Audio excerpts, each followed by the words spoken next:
And I thought, he doesn't actually have an alcohol problem. He actually is not dealing with the family breakdown very well. Hello and welcome to Wellbeing.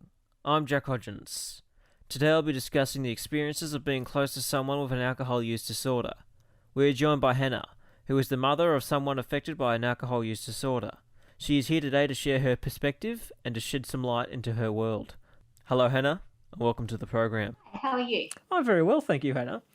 Before I begin, would you mind telling us a little bit about yourself? I'm a middle-aged single mother of 4 children. I was married quite young. I was married in my teens and had 4 children and separated with my ex-husband 14 years after I got married. So I was quite young when I left the marriage as well. He wasn't my childhood sweetheart. My childhood sweetheart was like a substance and alcoholic and a substance abuser.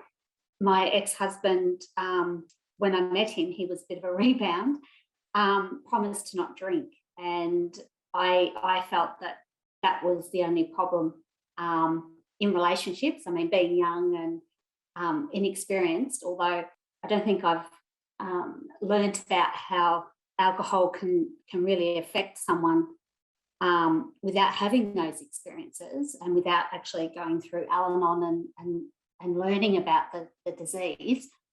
But at the time, I believed that if you eliminated alcohol and substances from a relationship, then everything else would be fine. I felt that, that was the issue, not realising that it's actually a disease that needs to be not tackled, but needs to be dealt with very differently than just elimination.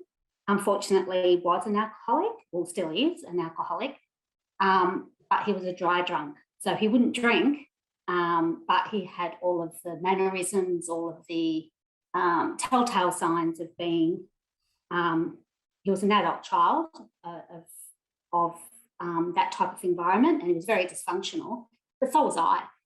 So he was 2 young people, married, didn't have alcohol or substances in their lives, but both were adult children and dealing with a lot of dysfunction and trauma, trying to raise 4 children in that environment. So it was quite a traumatic, quite a violent, quite a very unhappy experience. And then when I separated, I thought, okay, well, I've eliminated that out of my life. Everything will open up and be wonderful and healthy. But unfortunately, that's not how it works. You don't. It's a bit like the old, analogy of, if you lose all the weight, everything's going to be fine. But it doesn't eliminate your unhappiness or your healthy way of living. So. So that's sort of a little bit about me. I've got 4 children. I've got a 30-year-old daughter and 3 sons who are 28, 24 and 21. And 2 of them are alcoholics, both in recovery. And the other 2 don't use substances or alcohol, but obviously have the family disease. So it's a disease of dysfunction, and so we're all on a journey together as well as our separate journeys. In some ways, then, does it run in the family kind of thing? Yes, yeah. It's well sort of received in Al-Anon and AA that it's a family disease. It doesn't necessarily mean it's hereditary, but it's how you raise.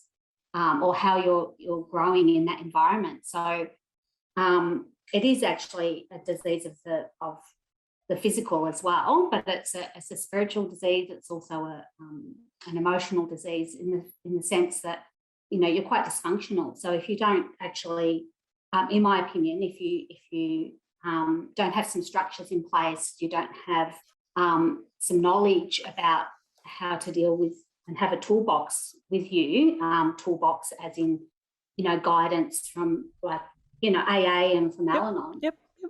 You can actually, really find it hard to recover or to actually deal with these issues that come up in my belief. Yeah. When did you start to notice that alcohol was becoming a problem for your kids?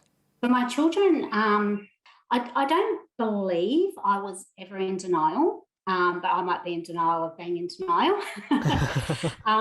I did notice that my older child who went and lived with his father when we separated, he was 14 when he went and lived with his father. He was, getting drunk on the weekends prior to going up and living with him. He lived quite a fair distance away. He lived in another state. I always put it down to, the trauma of the breakup. And I thought, he doesn't actually have an alcohol problem. He actually, is not dealing with the breakup very well. He's not dealing with the family breakdown very well. He's wanting to connect with his father. It was always something outside. In my mind, it was always something outside of the actual issue, the real issue. If that's denial, which it could be, I thought, oh, look, go and live with your father and you'll see how bad it is and you'll come home, which he did do. But during that time, he really, really struggled with his mental health and with alcohol use and other substances. And when he came back to live with me, I thought, oh, once he settles back in, he won't have a problem. It's a bit like, I'm not sure, but if you are with a drunk person, someone who's actually drunk, you think, oh, once they sober up, they'll have a little bit of remorse and they'll go, oh, I'll never do that again, which they do. in reality, they actually do that. But it's not how it works. They don't sober up without help, without assistance, without them realising themselves. And I believe that I was the one that could help them. I would, I love them, like they're my child. Common sense is, says, oh, I can't deal with this situation, but, this is my child. So you justify their experience and your experience. And it's not that you keep putting it off, but you think, oh, I won't confront them when they're drunk, because it just ends up in an argument. I'll wait until they sober up, or I'll wait for a month until he's settled in. I'll wait until he gets a job. I'll wait until he's in a happy mood. But there's so many negative, I believe there's so many negative issues in that type of relationship, with an alcoholic, that there's never a good time to discuss it with them. Even when they are really happy, that's not a good time to discuss. It always ends up in a big fight. It always ends up where you're holding resentments, they're holding resentments. And you know what, we can't fix it. We didn't cause it. The 3 C's, we didn't cause it, can't change it, can't control it. It's kind of weird. You come to this realisation throughout the process that you're both dealing with trauma of the relationship or your dysfunction, and they're consumed with sedating themselves with alcohol, and you're consumed with trying to fix their problem and not look at your own. And you're really just sedating yourself from your own issues by trying to control them. So it's a very mixed up, dysfunctional little soup. So that I think that I realised when my son came back, which he was about 16, I realised that there was an issue. And again was trying to control it for a very long time. And then my youngest got involved as well. And I used to blame the influence of his older brother, and you put it down to their age. You think, oh, they're teenagers, they're experimenting. Really, you're just justifying the whole time. You're justifying and living with anxiety, trying to control this situation, which honestly is out of your hands. How old were your kids when they first started doing this? Were they early adolescents, or? Another thing that I'm never 100% sure if it's correct or not is that they sometimes exaggerate or sometimes they're actually reality. But my eldest child has told me since, he's 28 now, has told me since that he was trying alcohol in our cabinet that we had when I was still married to my ex-husband. Although we weren't, neither of us drank, we had a little cabinet, for when guests came. He said that he was about 8 and he would try out all the different alcohol in there. But when it really kicked off, early adolescence, 12, 13, 14, yeah, both of them, yeah. You're listening to Wellbeing, where we're discussing the experiences of being close to someone with an alcohol use disorder. My guest today is Hannah, the mother of 2 adult alcoholics. Did that affect their schooling or anything like that? Definitely. It affected, I believe it affected everything in their lives. As I said before, they were very consumed with sedating themselves from life. Everything's very exaggerated. I believe in their experience, everything's so exaggerated. So the slightest inconvenience, let's go and sedate ourselves, let's kick off with a big angry yelling match with mum. So, it could be you wake them up too early. It could be that you're mowing the lawn on a Sunday morning. It could be, that they're called into school, for the teacher saying that they're not, handing in work or they're not conducting themselves appropriately. Both of those particular boys are quite shy, but were very popular. So they had a lot of friends, and I believe quite intelligent children, quite articulate, very bright, very inquisitive, particularly when they were younger. Yet they didn't really excel at school due to their substance abuse and their alcoholic abuse. Yeah, definitely. But they were very popular, with the kids and with sport. The elder child was a functioning alcoholic and substance user. He went for 14 years, he's 28 now. So he has been sober for 1 year now through a rehab program. But he and that's not his first rodeo either. He's been into quite a few rehab programs, but this time it's been 12 months clean and sober, which is lovely.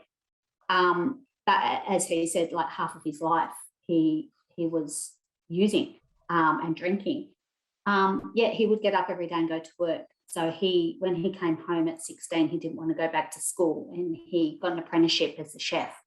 So he was able to work 10, 12-hour shifts, very successful in the kitchen, always have work readily available, was always really well high regarded in the kitchen, very good cook, yet he was abusing his life, abusing his body, abusing his friendships, his relationships, no money, obviously. He was functioning. The younger one couldn't function. The younger one couldn't hold down a job, couldn't hold down a relationship, couldn't communicate. Really got to the stage where communication was really not there, was really in another world, actually, the younger one.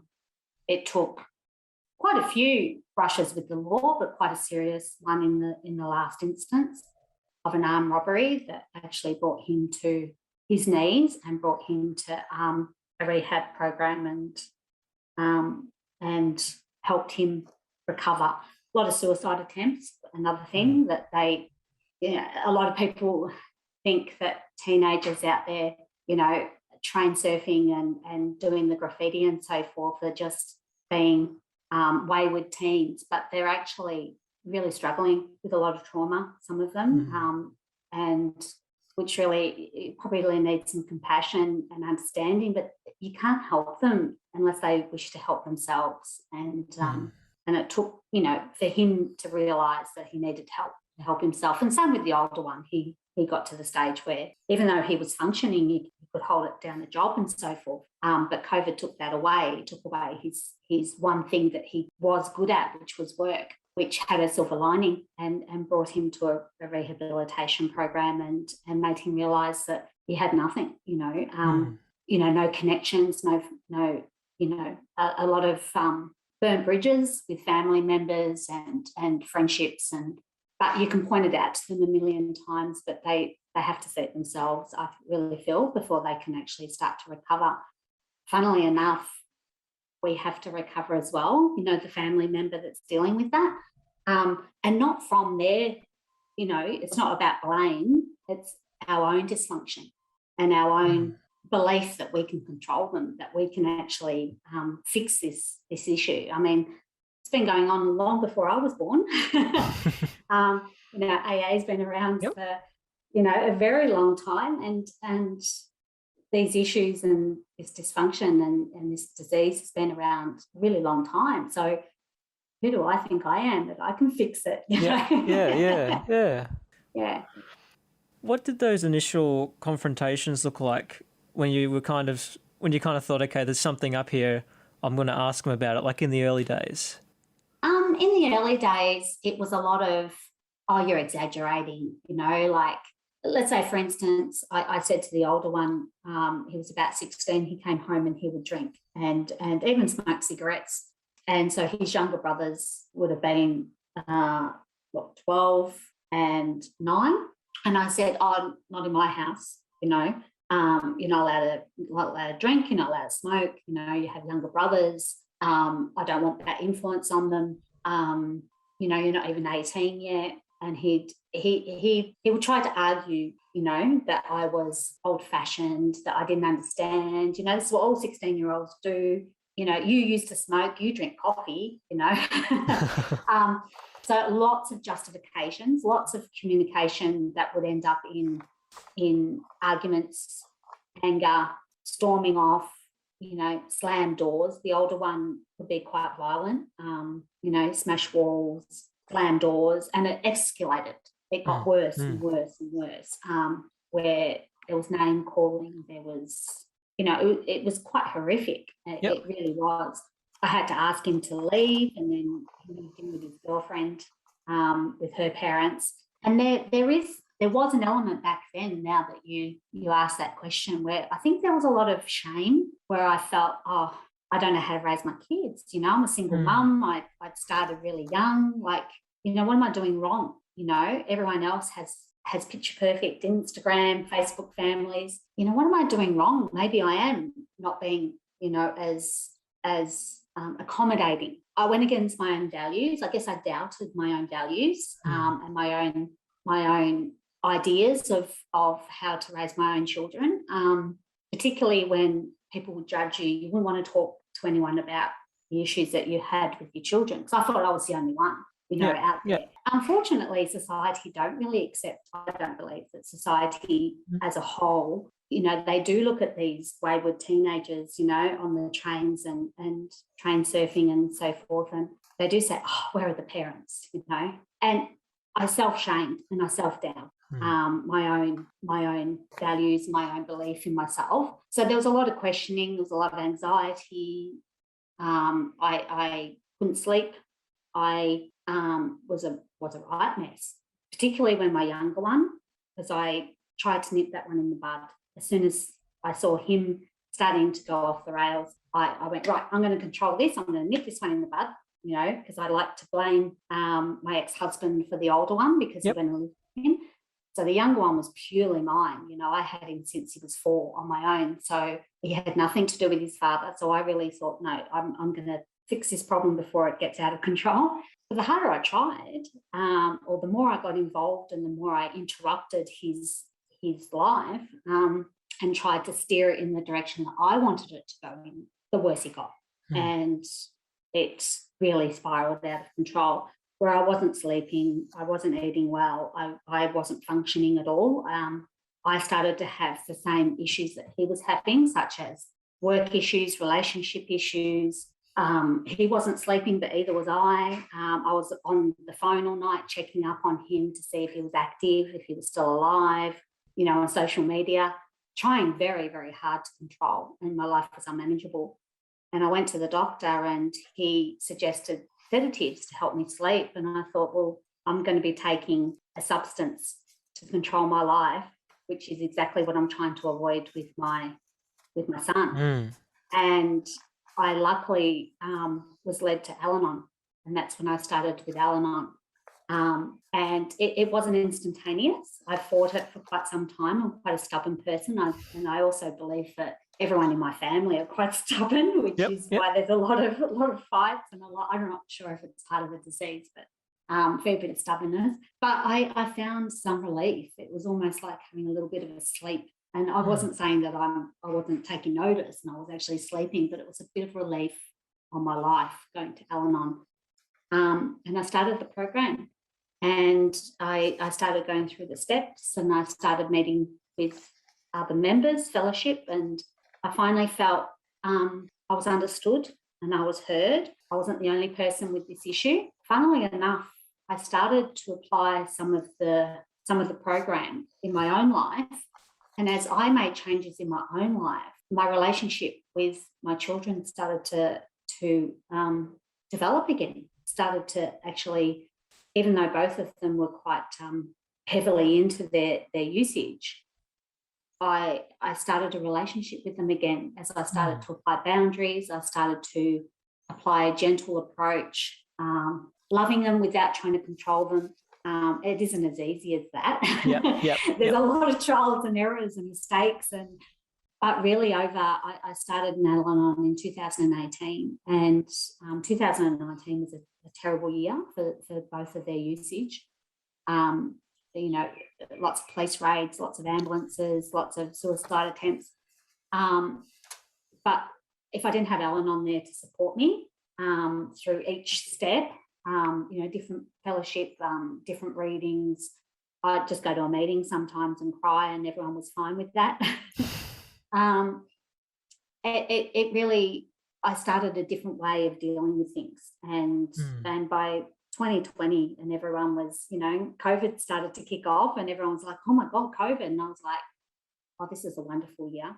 I really started to feel, I got up to my fourth step, and I really started to feel not control of my life again, but I was actually starting to thaw out. I'd been numb my whole life, and I actually could understand why I had got to where I was. Everything was chaos prior to that. It's like being in the middle of a storm. And it was almost like the storm had started to settle, and I could really see where everything was at. And dealing with my own trauma actually helps with the relationship that I have with them now, and allows them to deal with their own trauma without me trying to fix it for them. It's a better way. Yeah. You're listening to Wellbeing, where we're discussing the experiences of being close to someone with an alcohol use disorder. My guest today is Hannah, the mother of 2 adult alcoholics. So in a lot of ways, when it comes to parents and that have kids that may have a problem with alcohol, boundaries are really the way to go in keeping that relationship healthy in a way, because it seems, because you mentioned the control there, that wasn't exactly the greatest route that you said. Yeah. I think an understanding of true boundaries. It took me a long time to actually realise, and even as I began Al-Anon, it's not all about boundaries. There's other things as well, but one of the key elements is acceptance and boundaries. It took me a little while to realise the difference between rules and boundaries. But rules have an agenda behind them, rules still have an element of control around them, in my belief, in the way that I was trying to set rules into place, and I just put a nice word onto them as boundaries. But if they didn't live by them, I still was getting hurt. Because I had an agenda behind it. So it took a lot of trial and error and quite a few, quite horrific incidences before I learned the fine art of boundaries. And I'm not saying I'm perfect at them now, but you start to feel it in your own body. You start to feel if you're putting down a boundary or if you're putting down a rule. And there's a real difference. I think that boundaries are about respect for yourself as well as respect for the other person. I don't have to get into an argument with anyone now. Al-Anon's helped me also with work incidences, with friendship incidences, even out there, shopping with COVID and masks and so forth. It's all about a bit of respect of the other person as well as yourself. I don't need to get into an argument with people. I can walk away. I don't need to justify how I live my life or how they are living their lives. I'm not the police. And it's the same with my children, is that it's become a lot more that I can appreciate them as an individual, and where that they're at in life and their decisions. I can support them with positive decisions. If they make negative choices in life, then don't take the responsibility away from them to deal with the consequences of that, which is, again, another boundary.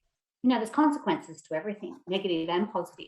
Allow them to experience the positive consequences of good choices and allow them to experience the negative consequences of other choices that they make without trying to fix it for them, without trying to, buffer that experience, which is natural for a parent, I believe, to try and, stop that for them. But makes it worse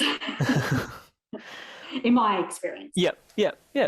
What was the experience like for you of their recovery? It was mixed. It was really mixed. At the beginning there was a lot of hope, but a lot of expectation as well. They would go in one end and come out the other end perfect. A bit like a pill, like it will fix everything. Yep. And I guess I'm an optimist, and I always hope that it will be a perfect outcome. It isn't as easy as that. It brings up a lot of for me, it kept reminding me that I don't have control over this. This is a process that is for them and them alone. At times I meddled too much. I wanted to know exactly what was going on. I wanted to remind them that they had a meeting.